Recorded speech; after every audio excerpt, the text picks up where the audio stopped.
Bien. Entonces, acá tenemos eso, ¿no? Sustituciones nucleofílicas con mecanismos de adición y eliminación, tanto para la obtención como para las propiedades que vamos a ver justamente de los derivados de ácido. ¿M? Y lo primero que yo le pongo acá es el orden de reactividad decreciente, del más reactivo al menos reactivo. La reactividad tiene que ver justamente cómo se estabiliza el grupo carbonilo. ¿Ah? Cuan- Porque justamente ustedes fíjense en que por efecto de resonancia el carbono va a quedar positivo. Entonces, este grupito, ¿cómo lo estabiliza? ¿Ah? Cuanto más lo estabilice, entonces va a ser más estable y por lo tanto menos reactivo. Y en este caso, acá tengo un orden de reactividad decreciente. O sea que este es el más reactivo de todos. Los halogenuros de ácido son los más reactivos. ¿Por qué? Porque son los que menos estabilizan el grupo carbonilo. Después, cuando veamos cada uno de ellos, ahí yo les doy la resonancia de todo y ahí van a ver justamente que la resonancia del cloro, el efecto mesomérico es muy débil. La explicación es porque el solapamiento de los orbitales se da entre átomos de distintos niveles de energía y por eso al ser muy débil estabiliza poco al grupo carbonilo y es el más reactivo. Después sigue menos reactivo que los halogénuros de acilo, ya son los anhídridos, ¿sí? Los anhídridos, o sea, siguen siendo reactivos, pero un poquito menos que los halogenuros, porque tienen un efecto mesomérico este oxígeno medio, porque compensa a un grupo carbonilo y al otro. ¿Ah? O sea, este era muy débil, esto es medio, o sea que lo estabiliza un poquito más, por eso al ser un poco más estable, menos reactivo. ¿Ah? Aún así, estos dos son los más reactivos de todos. El más reactivo es el halogénuro de acilo y después le siguen los anhídridos. ¿Ah? Si tuvieran los ácidos carboxílicos, seguiría el ácido carboxílico. ¿Ah? Si estuviera el ácido carboxílico, sigue el ácido carboxílico en orden de reactividad decreciente. ¿Ah?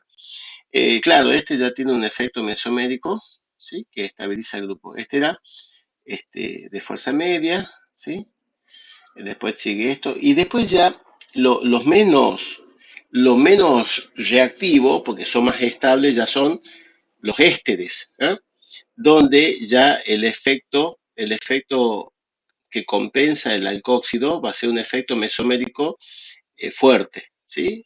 Fuerte o de fuerza media, podemos decir, donde lo estabiliza un poco más al grupo carboxilo y por lo tanto, cuanto más lo estabilice, va a ser más estable y por lo tanto menos reactivo. Y bueno, y después siguen ya las amidas. Las amidas son las menos reactivas de todas, ¿eh? Justamente porque el efecto mesomérico del nitrógeno es más fuerte, ¿sí? Y eso tiene que ver justamente con la electronegatividad. Fíjense en cómo el nitrógeno es menos electronegativo que el oxígeno, lo cede más fácilmente a los electrones, por lo tanto, el efecto mesomérico de la amida, del nitrógeno de la amida, es más fuerte, ¿no? Entonces, cuanto más se estabiliza el grupo carbonilo, es más estable, por lo tanto es menos reactivo una amida. Una amida monosustituida menos todavía porque el efecto inductivo le favorece y una disustituida menos reactiva. ¿Eh? Esto es lo primero que tenemos que saber. Sí o sí nos van a pedir un orden de reactividad, ya sea decreciente o creciente, ¿no? Entonces, los más reactivos son los halogénuros de acilo, después siguen los anhídridos. Si me ponen el ácido carboxílico, sigue el ácido, si no, siguen los ésteres, después las amidas, amidas mono y disustituidas. ¿Estamos, chicas, chicos, con esto? Sí, profe. Perfecto, perfecto, muy bien. Bueno, y ahora sí vamos a ese tema, los efectos electrónicos los vamos a ver después en cada parte, pero ahora vamos a empezar con los métodos de obtención de cada uno de ellos, ¿no? Por ejemplo, tenemos los halogénuros de acilos. Como método de obtención, bueno, como agente halogenante podemos tener, por ejemplo, pentacloruro de fósforo. ¿Ah? Bueno, acá tengo el ácido acético con pentacloruro de fósforo, me da cloruro de acetilo y los intermediarios, ¿sí? O sea, los que lo acompañan, que no importa el nombre, ¿no? Este es el oxicloruro de fósforo y el ácido clorhídrico. Si lo quiero bromar con tribromo de fósforo, se broma, bromuro de acetilo, pero el mejor agente halogenante es el cloruro de tionilo, ¿sí? ¿Por qué? porque prácticamente al halogénuro de acilo se lo obtiene puro, ya que los otros dos productos son gaseosos, ¿no? Y como son gaseosos se desprenden, obtengo en este caso el cloruro de acetilo en forma pura. Generalmente para la obtención de este halogénuro de acilo con el cloruro de tionilo, es que nos piden el mecanismo. Y acá está el mecanismo, ¿sí? El mecanismo es el siguiente, ¿no? El azufre, si bien el azufre tiene octeto completo, pero el azufre está en el nivel 3, tiene orbitales d vacío que están disponibles, puede expandir su octeto. Por eso el oxidilo ataca nucleofílicamente al azufre, se condensa. Entonces tengo el intermediario, cuando se reordena, baja los electrones del oxígeno, se ve el cloruro, se ve el protón, se ve el ácido clorhídrico, ¿eh? Y obtenemos este compuesto, que por supuesto se protona, el oxígeno del grupo carboxílico se protona para que entre en resonancia, ¿sí? Bueno, ahí tenemos, ¿no? Generalmente entra en resonancia para obtener el compuesto que es el menos estable, por lo tanto el más reactivo, que es un carbocatión. Entonces el ion cloruro ataca nucleofílicamente al carbocatión y se condensa. Y este intermediario se reordena. Baja los electrones del oxidilo formando un doble enlace con el carbono. Como consecuencia se rompe el enlace carbono-oxígeno, se lleva los electrones. Este forma un doble enlace con el azufre. Se rompe el enlace azufre-cloro, o sea, se va el cloruro, se va el protón, se va el cloruro de hidrógeno, se va el dióxido de azufre y me da el halogénuro de acilo, ¿no? Cloruro de acetilo. Ese es el mecanismo justamente para la halogenación bueno, de cualquier ácido carboxílico, en este caso está con el ácido acético. ¿Estamos, chicos, con este mecanismo? Vamos hasta ahí. Sí, ¿Estamos, profe. estamos? Perfecto, muy bien, muy bien.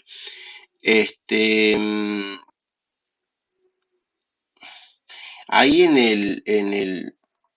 el Meet hay algunos emoticones, hay deditos para arriba, deditos para abajo, todo, ¿no? Así que lo pueden usar para que yo sepa si van entendiendo o no, ¿ah? Si no hablen el micrófono, esas cositas. Eso es, me encanta eso porque sé que no estoy solo.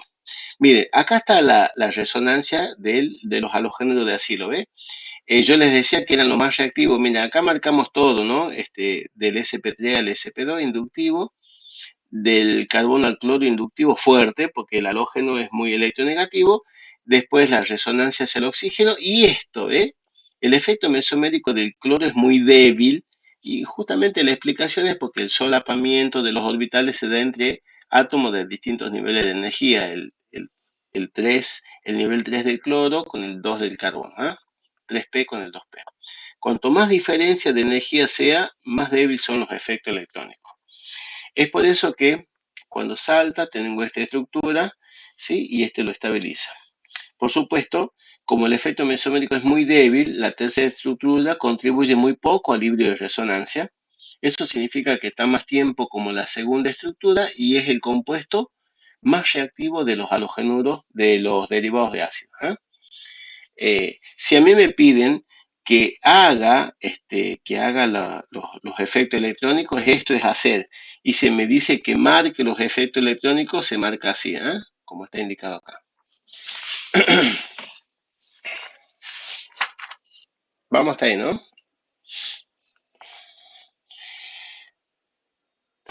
Chicas, muy bien, esos deditos decían, muy bien, perfecto. Bueno, ahora seguimos con los anhídridos. Recuerden que vemos los métodos de obtenciones primero y después se ven las propiedades comparativas, ¿eh? Porque así es como nos toman generalmente.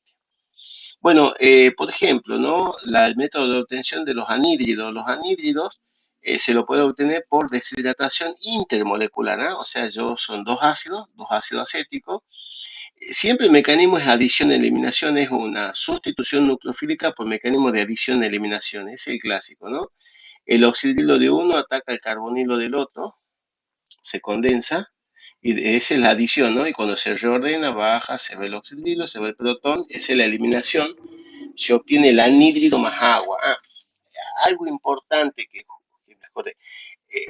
las reversibilidades, ¿no? Si son reversibles las reacciones, si son irreversibles. Bueno, esto es reversible. Eso significa que es reversible porque se puede llevar a cabo la hidrólisis, ¿ah? La reacción inversa de la hidrólisis, y bueno, por eso es reversible. Importante que tengamos en cuenta eso.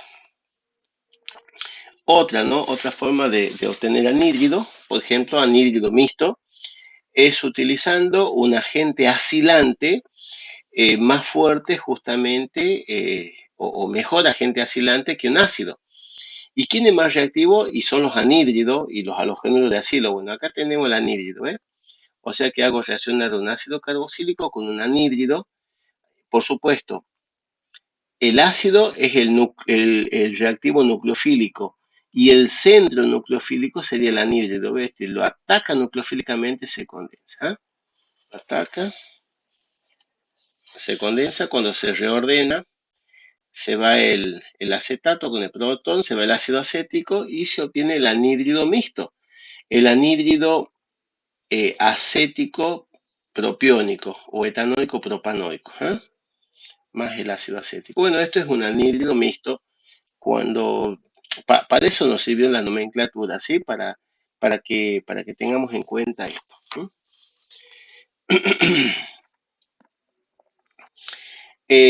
También lo podemos hacer partiendo de un halogénuro de acilo. Recuerden que los mejores agentes acilantes son dados, este es un grupo acilo, ¿ves? Los mejores agentes acilantes son los halogénuros de acilo. Después siguen los anhídridos, ¿sí? Esos son los más reactivos. Por eso, si yo uso un anhídrido, es más favorable que un ácido. Y si yo uso un halogénuro de acilo, es más favorable que el anhídrido que el ácido, ¿no?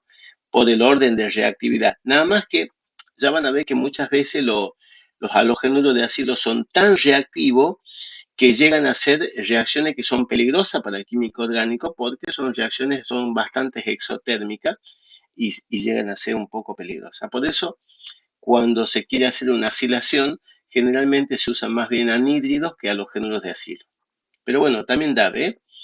Este va a ser el centro nucleofílico y este es el reactivo nucleofílico, ¿sí? Un reactivo nucleofílico es el que busca un núcleo positivo deficiente de electrones, ¿ves? Lo ataca, se condensa. Cuando se ve que siempre es adición-eliminación, cuando se reordena, se va el cloruro protón, se ve el ácido clorhídrico y obtenemos el anhídrido acético. El apunte que yo les hice o que yo les estoy mostrando, tiene todos los mecanismos. Hay que ver cuáles mecanismos son los que van, pero no son difíciles en este caso para entenderlo. El mecanismo siempre nos ayuda a comprender cómo es una reacción química, ¿eh? Bueno, y acá tenemos, por ejemplo, si vieron que las reacciones eran reversibles, ¿eh? Ahora, si yo quiero aumentar el rendimiento, que la reacción sea irreversible, de esa manera tengo que neutralizar ese ácido que se forma, ¿eh? Porque este ácido me cataliza la reacción de hidrólisis. Entonces, ¿cómo lo puedo hacer? Y bueno, lo hago en presencia de hidróxido de sodio para neutralizar el ácido clorhídrico que se va, o uso la piridina, que también tiene propiedades básicas, y va a reaccionar con el ácido clorhídrico, me da el cloruro de piridonio, ¿ves? Entonces ve que ya la reacción es irreversible, me da cloruro de sodio, agua, o si uso la piridina, cloruro de piridonio. Para eso sirve justamente el medio básico. Método específico para la obtención del anhídrido acético. Eh, por ejemplo, sería justamente, se obtiene la cetena, ¿no? La cetena se la obtiene justamente por pirólisis, ¿no es cierto?, de la acetona, ¿sí? Este, o sea, se hace reaccionar la acetona, ¿sí?, con el ácido acético, y la cetena que se obtiene, la cetena con ácido se lo obtiene por pirólisis a 700 grados centígrados de acetona, ¿eh? Bueno, es un mecanismo vía radicalaria por el cual se lleva a cabo. Y acá tenemos eso, ¿ves? Ahí está, la acetona o propanona, que la tratamos a alta temperatura, se genera la ruptura homolítica, me da los radicales, el radical metilo, el radical intermediario, en donde para estabilizarse justamente este toma un hidrógeno, se forma un doble enlace y ahí se formó lo que se llama la cetena. La cetena es un muy buen centro nucleofílico, ¿eh? O sea, es atacado fácilmente nucleofílicamente. Una vez que ya tengo la cetena, ahora sí lo hago reaccionar con el ácido acético, que ataca nucleofílicamente a la cetena y se le condensa. Cuando se reordena, bueno, baja los electrones, se va hacia acá, el protón se va al medio, me da un carbanión, toma un protón del medio y se obtiene justamente el anhídrido acético. ¿Mm? Y así es como obtenemos justamente también, en este caso, anhídrido acético. ¿Ah? Este sería justamente por pirólisis de la acetona. ¿Estamos hasta ahí, chicas, chicos? ¿Vamos con esto? Muy bien, perfecto, perfecto. Bien ahí. Bueno, y ahora la estructura, ¿no? La estructura de resonancia que yo les decía que es importante. Acá está marcado, ¿eh? Yo les decía efecto mesomérico medio porque estabiliza un grupo carbonilo y al otro. ¿Ah? Se indican las dos, por ejemplo, hacia donde vamos, primero se lo hace con flecha continua y hacia donde seguimos después con flecha punteada. ¿Ah? Entonces, primero este salta para allá y este lo estabiliza. Y después en otro momento este salta para acá y este lo estabiliza. Entonces empezamos para acá. Por eso ahí queda carbono positivo, lo estabiliza y ahí está la tercera estructura. Y ahora la cuarta ya es a partir de esta, ¿ves? Que queda este positivo, lo estabiliza y ahí están todas las estructuras de resonancia. Por lo tanto, como el efecto mesomérico del oxígeno es medio, porque se reparte entre dos grupos carbonilo, el ácido, en este caso el anhídrido es reactivo, es bastante reactivo, menos reactivo que los halogenuros, pero siguen siendo reactivos.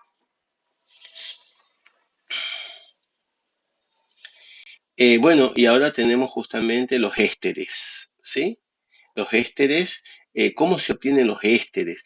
Y el tema más importante para ellos son ésteres, chicos, ¿no? O sea, yo que me acuerde ahora el mecanismo de tanto de obtención de ésteres como la hidrólisis de los ésteres son los que siempre están en los temarios. ¿Eh?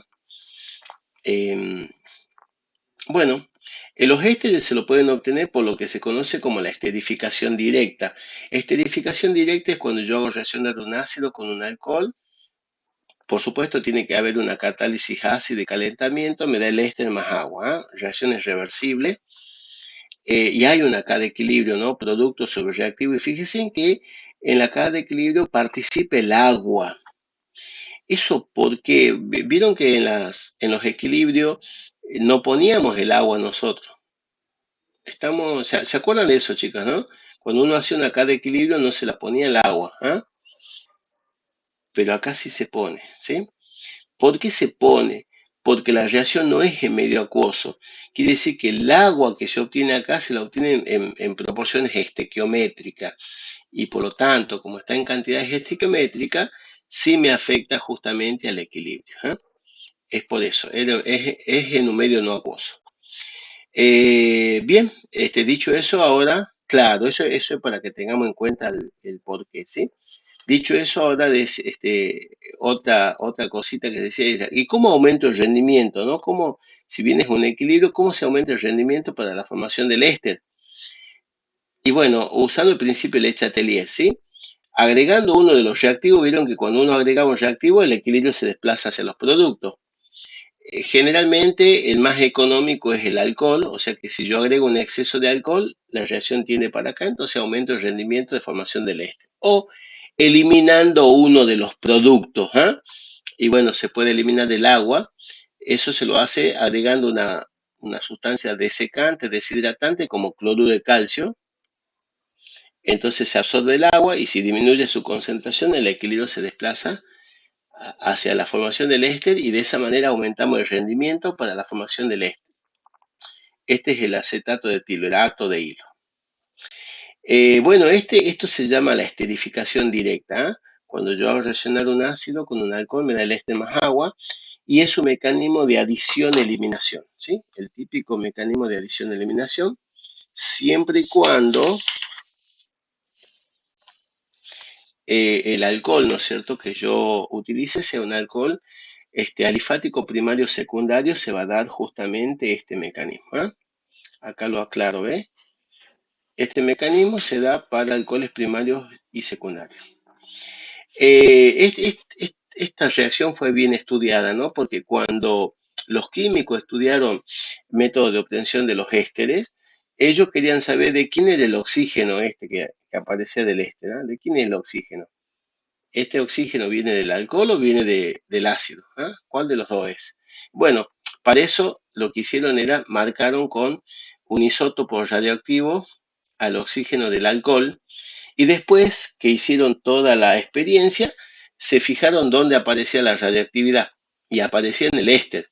Entonces ahí ya confirmaron que el oxígeno del alcohol es el que forma el éster, o sea que con eso confirman el mecanismo de adición-eliminación. Y el mecanismo que está indicado acá, ¿no? Eso ocurre solamente cuando son alcoholes alifáticos primarios y secundarios. ¿Cómo es? Entonces tengo el ácido, en una catálisis ácida se protona el oxígeno para que entre en resonancia. Ahí están las tres estructuras de resonancia, pero la segunda es la menos estable, por lo tanto la más reactiva. Entonces viene el alcohol, ataca nucleofílicamente, se condensa. ¿Mm? Y ahora esto es inestable, se reordena, ¿ve? Primero baja los electrones del oxidrilo, se rompe el enlace carbono-oxidrilo, se va el oxidrilo, protón de arriba, protón de abajo, se va el hidronio y se forma el éster. Éster más ion hidronio, ¿eh?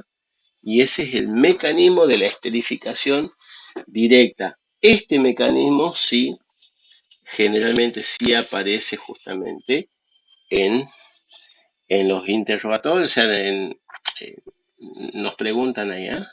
Este mecanismo sí aparece en los temarios. Así que bueno, tengamos bien en cuenta este mecanismo.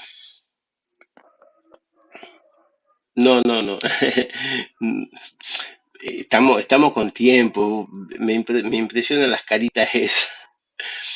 ¿Qué pasa si un alcohol terciario, chicos? Si un alcohol terciario ya no se da el mecanismo de adición-eliminación, ¿sí? Sino el mecanismo es de eliminación-adición. Y bueno, ¿y cómo es? Acá se explica. Quien se protona es el alcohol terciario, ¿no? En este caso el terbutanol se protona y una vez protonado, porque era una catálisis ácida, se va el agua. Ahí está la eliminación, ¿ves? O sea que la parte de la eliminación es cuando se va el agua y se forma un carbocatión. Y luego viene el oxidrilo del ácido, ataca nucleofílicamente, ahí está la adición, ¿sí? Ataca nucleofílicamente, se condensa, después pierde protón y ya se obtiene ¿no? El acetato de terbutilo para el ejemplo. Entonces, ¿qué tenemos que tener en cuenta acá? Que si un alcohol es terciario, el mecanismo es de eliminación-adición. Y sí o sí, para hacer esto, necesitamos el ácido, ¿no? Porque el oxígeno del ácido es el que ataca nucleofílicamente. Y eso es lo que le explico acá abajo, ¿no? Cuando hay un alcohol terciario, yo no puedo usar un agente acilante mejor. ¿Por qué? Porque, por, porque yo necesito el oxidrilo del ácido para que ataque, ¿no? En cambio, cuando yo uso un anhídrido o un halogenuro, por supuesto, no tienen el oxígeno para atacar, sino ellos son atacados, ¿eh? Entonces, si yo tengo un alcohol terciario con un anhídrido, no se obtiene el éster, ¿no? Se obtiene un producto de una eliminación, el alqueno más el ácido acético, y eso no es lo que queremos obtener, ¿eh? O sea que aquí me explica eso. No podemos utilizar este, ni los anhídridos ni los halogenuros de ácido para la obtención de éster cuando es un alcohol terciario porque no da justamente el producto deseado, ¿eh? En el caso de un halógeno alcohol me da una SN1, se intercambian los grupos, ¿ves? En un halógeno terciario y un ácido, pero no se forma el éster. Solamente cuando los alcoholes son primarios y secundarios, donde el mecanismo es de adición-eliminación, ahí sí se ve favorecido utilizando anhídrido o halogénuro de acilo. ¿Por qué? Porque son más reactivos que los ácidos carboxílicos, son mejores agentes acilantes. Y entonces ahí tienen, ¿ves? Este ataca nucleofílicamente, se condensa. Cuando se reordena, ¿ves? Baja los electrones, se rompe el enlace carbono-oxígeno, se ve el acetato con el protón, se ve el ácido acético y se obtiene el éster, ¿ves? El acetato de etilo. Y si es con un halogénuro de ácido, pero más reactivo todavía, ¿eh? El mecanismo siempre es lo mismo, ¿ves? De adición y después de eliminación, ¿no? Baja, se va el cloro con el protón, se va el ácido clorhídrico y se obtiene el acetato de etilo, ¿ves? Las reacciones son igualmente reversibles. Bueno, para que desplacemos el equilibrio hacia la formación del éster, podemos neutralizar este medio ácido y eso le agregamos hidróxido de sodio, ¿eh? Y de esa manera aumenta el rendimiento para la formación del éster.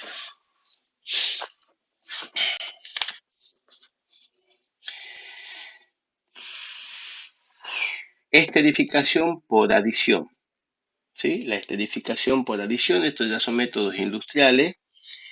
En este caso dice los ésteres se forman, dice, por adición de dos compuestos, ¿eh? La esterificación directa, dice, se libera una molécula de agua. En cambio, en la esterificación por adición se forman solamente el éster, o sea, no se elimina nada, ¿no? En la esterificación directa la reacción es reversible y en cambio en la esterificación por adición es irreversible, ¿no? Y esas son las diferencias que hay entre un método de obtención y otro, ¿eh? Por ejemplo, si utilizamos el monóxido de carbono, ¿sí? Se obtiene el formiato de alquilo, o sea, de lo que sea el alcohol. Monóxido de carbono, ahí tengo las dos estructuras de resonancia, ¿ves? La primera es neutra, pero tiene octeto incompleto el carbono, y la segunda tiene octeto completo, separación de carga. Bueno, la primera estructura, como tiene octeto incompleto, actúa como centro nucleofílico, y el alcohol es un reactivo nucleofílico, por eso este alcohol ataca nucleofílicamente y se le condensa. ¿Sí? Queda en el carbono negativo, entonces este negativo le toma un protón y se forma el compuesto, el formiato de etilo. Siempre que use monóxido de carbono me va a dar formiato de lo que sea el alcohol, etilo, propilo, lo que haya sido que use el alcohol. Ahora, si en vez de usar el monóxido de carbono utilizamos la cetena como centro nucleofílico, entonces yo voy a obtener el acetato de lo que sea el alcohol, ¿sí? Entonces te ataca nucleofílicamente, se condensa. Cuando se reordena, se va el protón al medio, me da un carbanión, tomo un protón del medio y ahí se obtiene el acetato de etilo. ¿Estamos chicos? ¿Vamos hasta acá más o menos? Perfecto, ¿sí? Muchas reacciones son, ¿no? Pero vamos a ver los métodos de obtención acá, de estos temitas, y bueno, así ya nos quedan las propiedades básicamente. Bueno, otro sería la transesterificación. Transesterificación es intercambio de grupo, ¿ves? Yo ya tengo un éster y por supuesto lo que es más económico es el alcohol, ¿sí? Yo tengo el le pongo otro alcohol, ¿ve? Este sería el acetato de metilo y acá le pongo el etanol para dar el acetato de etilo. Claro, este desplaza esto, ¿ve? Por un mecanismo de adición y eliminación, una catálisis ácida y calentamiento de ebullición me da el acetato de etilo más el alcohol. Claro, este equilibrio se puede desplazar hacia los productos, hacia los reactivos. Si yo agrego un exceso del etanol, va hacia acá. Si agrego un exceso de metanol, puedo ir hacia acá, ¿eh? Igualmente reversible. El mecanismo. Una catálisis ácida se protona el oxígeno del grupo carbonilo para que entre en resonancia. Ve las tres estructuras de resonancia. Pero la segunda es la menos estable, por lo tanto es la más reactiva. Entonces viene el alcohol, ataca nucleofílicamente y se condensa. Y ahora se reordena, ¿ve? Baja los electrones del oxidrilo, se rompe el enlace carbono-alcóxido, se va el metóxido, con el protón de arriba, con el protón de abajo, se va el alcohol protonado, más el acetato de etilo, ¿eh? Y ahí tenemos este producto. Y bueno, y acá tenemos, por ejemplo, las estructuras de resonancia del éster, ¿sí? Miren acá, ¿ves? El efecto mesomérico del oxígeno ya es fuerte. Una, porque el efecto inductivo esto ayuda a que el efecto mesomérico sea fuerte, ¿no? Al ser fuerte, quiere decir que más lo estabiliza el carbonilo, entonces por eso es menos reactivo, ¿no? Salta, ¿sí? Es decir, que la tercera estructura contribuye más al libro de resonancia y de esa manera va a ser menos reactivo, es más estable y menos reactivo.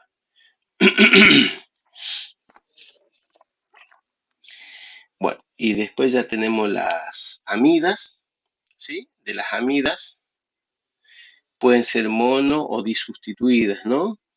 Y estas se denominan imidas, por ejemplo, ¿ah? O sea que acá tengo, bueno, ya vimos las amidas en sí, pero si está disustituida es una imida cíclica, por ejemplo, el nitrógeno con dos grupos carbonilo de la misma estructura, succinimida se llama esto, del ácido estálico, estalimida, ¿m? O etanimida. Bien. Por ahí, de las tres imidas, la importante para nosotros va a ser la estalimida, porque se la utiliza para la síntesis de aminas primarias puras, o sea que cuando veamos aminas la vamos a ver acá, también se la ve, ¿sí? Eso se llama la síntesis de Gabriel. ¿M? Ya la vamos a ver en su momento. En cuanto a las propiedades de las amidas, ¿sí? A excepción de la formamida, me dice el resto de las amidas simples son sólidas. Justamente los puntos de ebullición son mayores que los ácidos de peso moleculares similares y esto se debe a la mayor capacidad de formar puente hidrógeno que tiene. ¿Ah? Como tiene dos hidrógenos para formar puente hidrógeno, tiene más capacidad. A medida que se van sustituyendo los hidrógenos por grupo alquilo, disminuye el punto de ebullición porque disminuye la capacidad de formar puente hidrógeno. Y eso es lo que tenemos acá, chicos. No tengo que saber los valores, pero sí el concepto. ¿Ve? Acá, miren, este es la acetamida, 222, ¿sí? Pero si ya está N-metilacetamida, 206.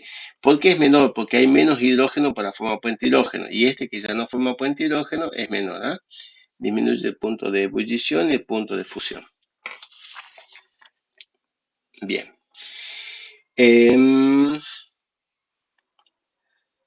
Bueno, y acá tenemos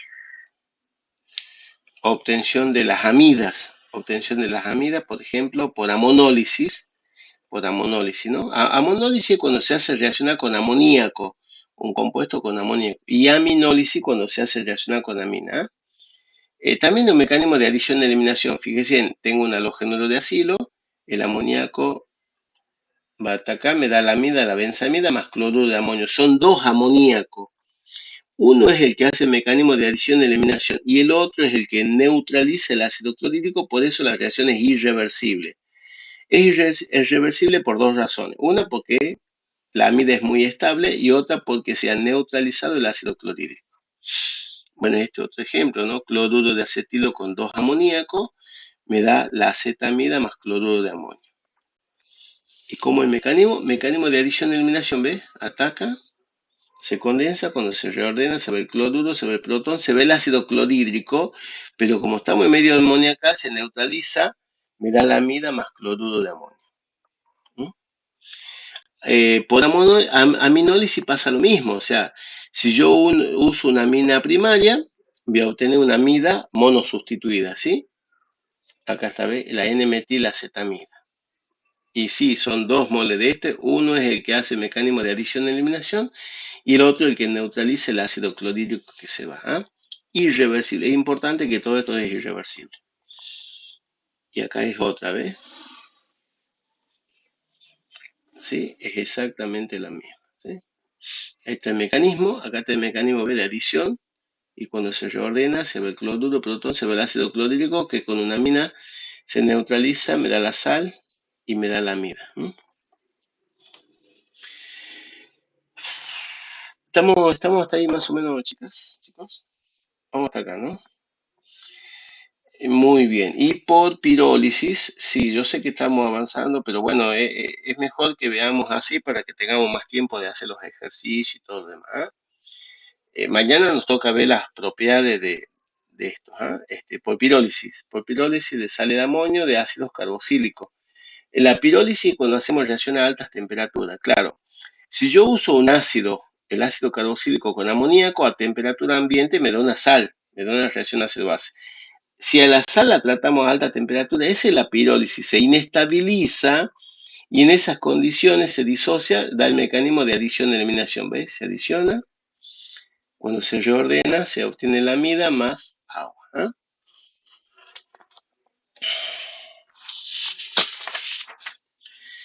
Y por último, el último método de obtención,